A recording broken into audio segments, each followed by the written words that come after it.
Thank you very much for the introduction, and it's a real pleasure to be here speaking to you today. It's my first visit to Hong Kong, and so far I'm really enjoying exploring the city, so thank you. As was said there in the introduction, my name's Dan Francis. I'm the Senior Governance Consultant at NCVO. Our organisation, we do two things primarily. So we advocate on behalf of the UK voluntary sector to government in the UK and decision makers to try to create an environment which is favourable to charities and those organisations. And we also provide direct support to charities in terms of their capacity building and development. And I lead that area of work in terms of charity governance. And one of the things that I have been very closely involved with is the authoring of the new version of the Charity Governance Code, and it's that which I want to speak to you about today. Before I do, I'm going to give a very quick kind of overview of the UK voluntary sector, drawing on some statistics from our UK almanac. If this interests you, then all of this information is available on our website in a lot more depth. There are 165, nearly 166,000 registered charities with the UK, with the charity commissions in England and Wales, Scotland and Northern Ireland. So a real breadth of sector, and I'll talk to that breadth in just a second. There are 153,000 formal kind of employees, all answerable in some way to voluntary boards in the sector. And that figure juxtaposition with the number of formal volunteers, I think is always a really stark and interesting comparison. It's why we call it the voluntary sector in the UK. 21, nearly 22 million formal volunteers. These are people who have an ongoing relationship once a month with a charity in the UK. And the sector's income is £45.5 billion, you know, a significant wedge of the UK economy, roughly equivalent to the agricultural sector in the UK. And so a lot of money controlled and managed by trustee boards, as we call them, in the UK. Just to give you a bit of a flavour about the kind of types of organisation we're talking about. Now, you'll have to forgive me, this graph does not translate very well to a PowerPoint presentation, but I will talk you through what it is that you're looking at. The purple columns are the proportion of the number of organisations, of that 160,000 charities that I described. The sort of blue column is the income, the respective income of those organisations, and the grey is their expenditure. And so what you're looking at here is a really interesting spread, and I'll talk to this challenge in just a sec when I come onto the code, but we have a lot of organisations on the smaller end of the spectrum, organisations with less than £100,000 of income, often organisations without any staff infrastructure, wholly voluntary, what we sometimes describe as kind of kitchen table charities that run from people's homes. On the other end of the spectrum, you have these super major organisations operating, as you can see there, with around about 20% of the sector's income. But the number of organisations doesn't even sort of factor on my Richter scale. And so this presents perhaps one of the first challenges we encountered in authoring the code. How do you write a set of standards that is applicable to all charities across this spectrum? I'm just going to touch on a couple of the challenges facing the UK voluntary sector before I look at the code. So the first set of challenges that I pick out there are a little anecdotal based on our work with organisations. The first is a financial challenge, I'm sure one that will be familiar to many people in the room, but how do organisations, particularly those smaller community-based organisations, survive, meet the needs of their beneficiaries and service users with what is a very small amount of income? How do we fundraise for services? Is it ethical or right to charge for services? And what's the relationship with government around grant giving, and how do we meet the demands and expectations of those that fund our organisations? A real challenge for boards. The next is a kind of demand challenge. Those that use our services, particularly in recent years where the UK government has perhaps stepped back from some of the service delivery in particular areas, local service delivery charities are having to expand to fill the gap. And that's putting some pressure and meaning that boards are having to make some pretty difficult decisions about resources. And my final challenge that I've picked out there is one of scrutiny. And I mean that kind of in two ways. Firstly, scrutiny by the Charity Commission, the regulator of all of those organisations, you know, who have had additional powers recently to investigate, to remove board directors where there is poor practice and performance. But also scrutiny from members, beneficiaries, and those that use the services of charities, you know, who have higher expectations than perhaps they did in the past. And boards are having to deal with those challenges. My next set of images there just kind of show how some of these things have played out in the media. You've got some examples of kind of poor management practice and where governance has gone wrong in many respects. So Kids Company is a very high-profile example of a charity in the UK which failed, perhaps over-reliance on a single set of funding streams, no scrutiny by the board of the chief exec, a lack of reserves policy, all contributing to possible kind of failure at that organisation. Then you've got some examples of kind of stories around chief exec pay and fundraising practice, which is out of step with the values of the charities. And all of these things have hit the headlines and illustrated why governance is so important to the voluntary sector. It's all about maintaining and developing that trust and confidence in charities. And so that was our backdrop. Not necessarily the most rosy picture with which to kind of approach a redrafting of the governance code. But nevertheless, we felt that it was important that we gave boards a framework with which to kind of address some of these challenges, and that's what the governance code aims to do. The first thing about this code is that it's actually its third iteration. The governance code has existed in the UK since 2005. Importantly and kind of crucially, it is not a regulatory document. It's a voluntary set of principles and recommended practice which organisations can sign up to, but which is not enforced by the Charity Commission as the regulator for the voluntary sector. It can be adapted to a particular context, and that's something which, when trying to author something for 160,000 organisations, we had to be particularly conscious of. And because it isn't a regulatory document, it was developed by us as the sector, our organisation NCVO, Lizzie's organisation, the Small Charities Coalition, the Association Network for Chairs, those that convene charities, Akivo, which is the network for chief executives in the voluntary sector in England and Wales, the Institute for Chartered Secretaries and Administrators, and our sister council operating in Wales. The Charity Commission did join our group as an observer, but only as an observer, feeding in, advising our work, but not making decisions in the group. And so that set the document apart from the Commission's regulatory guidance, what you absolutely must do as an organisation. We were developing a set of aspirational standards. What does good look like? And so it was really important that that was developed from our sector and from within rather than by a regulator. Crucially, I should add that the group had an independent chair. And that was really, really key to us in terms of allowing some kind of objectivity between those various kind of players within the sector.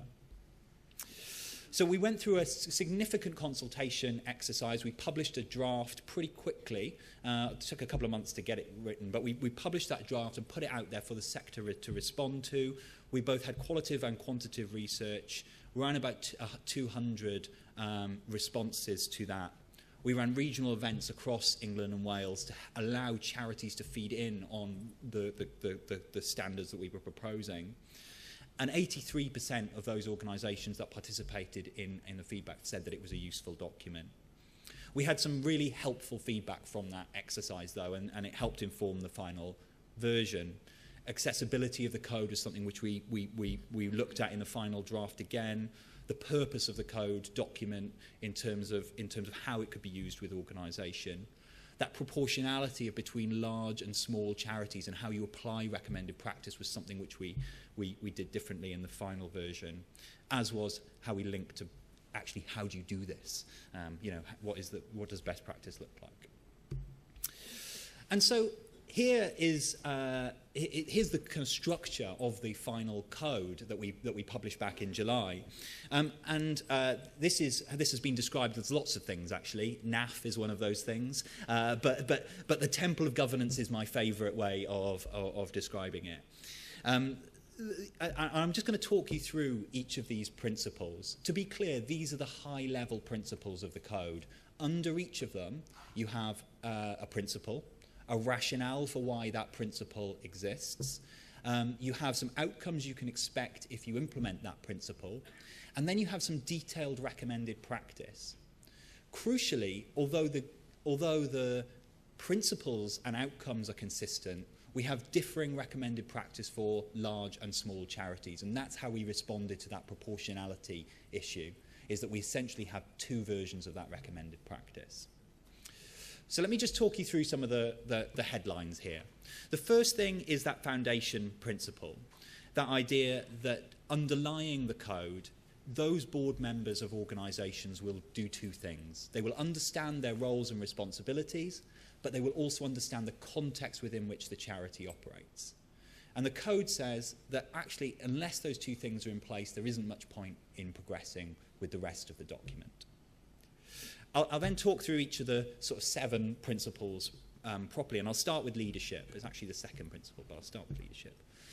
This talks about the board being recognised as leading the organisation, as developing values for the organisation, statements about why the organisation, what the organisation exists to do. It also emphasises the important role of the chair and the vice chair in leading the board, in shaping what the board talks about and decides, and the information that the board receives. Integrity. This talks about declarations of public of your public interest, so ensuring that the board isn't conflicted, creating a culture within the board where it's okay for me to say to my fellow trustee, actually, I think you've got a connection here, or you sure you should be involved in this decision because you own this business or your partner runs this other thing which is connected to the organisation. Really important to develop that kind of culture and atmosphere of challenge in the boardroom. It also talks about making clear how you approach managing those conflicts and making that a publicly available statement. Decision-making, risk and control, as the principle, is about how the board retains that oversight and control of everything that goes on within the organisation. It talks about having a risk register. It talks about having the sufficient number of meetings across the year to retain that kind of strategic control, but not so many that you become operational, as the discussion was mentioned in the morning's governance symposium. Also here, crucially, it talks about risk aversion being a risk in itself. So the idea that boards not taking risks, not taking calculated risks, can itself be a significant risk to a charity and its beneficiary. Board effectiveness. This is perhaps the most prescriptive of our new set of principles. It talks about there being a recommended maximum board size of 12, which helps to allow for kind of collective decision-making in the boardroom. It talks about a once annual board review, looking at the performance of the board and individual trustees. And it suggests that once every 3 years, that should be an external exercise, bringing someone in from outside of your charity to do a comprehensive look and review at your governance structures in relation to this code. It's good news for governance consultants everywhere, that one. It also, the board effectiveness talks a little bit about recruitment, and the point that was made earlier around actually it is good practice to go out and externally recruit for your board through a clear and measured process, a transparent process, I should say. It also talks about board turnover and the idea that, yes, you should have term limits, and it recommends 9 years as the maximum term limit, but that within that there should be staggered rotation so that you don't have the whole of your board leaving at once, that you are able to think about that kind of board continuity, as Fanny mentioned this morning. And so board effectiveness gets pretty prescriptive, actually, about the way in which we expect boards to operate if they choose to adopt this code. The diversity principle, the next one, is I'm pretty excited about that one, having made it in. It's probably part of board effectiveness. To be effective, you will have a diverse board that has a range of skills and lived experience, is what this talks about. And it talks about diversity in terms of skills, experience, professional expertise, but also background and who the people are and what they bring to the room. And actually, the diversity principle talks about two things. It talks about how do we recruit a diverse group of trustees, and how do we retain them and make trusteeship an interesting opportunity for people who wouldn't normally join boards. Diversity is a pretty hot topic at the moment. 62 is the average age of a trustee in the UK. 2/3 of boards are made up of men. And so there are these considerations in terms of how our boards better reflect the communities, people that we exist to serve. But also, there can be sometimes a deficit of professional skills which are required to run organisations. And so the diversity principle really challenges boards to think about those recruitment processes, but also the practice. When do we hold board meetings? How do we present information? How do we advertise our trusteeship board vacancies? And how do we attract different types of people? The idea is that leads to constructive challenge in the boardroom, that people with different perspectives and opinions are more likely to challenge each other. Openness and accountability. This talks about how you make sure that the decision-making in your boardroom is open to scrutiny from those that you exist to serve, your communities and beneficiaries. Crucially, it says that the board should operate with a presumption of openness and should just make decisions over what it chooses not to make open, rather than perhaps the other way around, which is, we operate in an environment where everything is accountable, is secret unless we choose to make it open. And then finally, the idea is that those principles support the overriding purpose, the first principle of organisational purpose, that you deliver your charity's purpose as is defined in your governing document through the development of a strategy and a plan to help you get there, that you scrutinise the work of the executive in that regard, through regular meetings, clear key performance indicators for them, and that's contained within that overarching principle of organisational purpose at the top. Now, that's the website, and you can explore it a little more there. As I say, I've given you a whistle-stop tour there of the criteria, but that's just to give you a quick sense. We have a range of online tools and support available to organisations wanting to use the tool. As I've mentioned, we redeveloped the tool's website so that you've got the governance code site there, governancecode.org. That contains it all in a very accessible format, and we got some very good feedback on that. But we're also developing diagnostic tools on our website and through our tools and resources which our members can access, which helps them rank where they score against each of those 6 criteria. We also offer face-to-face training events, and my team do consultancy for organisations wanting to adopt the code. So that's a very, very quick run-through of the Charity Governance Code. The one thing that I wanted to add is the apply or explain concept. Because a lot of organisations where I do this presentation, they think, oh my gosh, that's all very well and good, Dan, but you've just described kind of sort of 6 pages of recommended practice which we have to comply with tomorrow. Well, no, this isn't a compliance document. It is good practice. It's aspirational standards.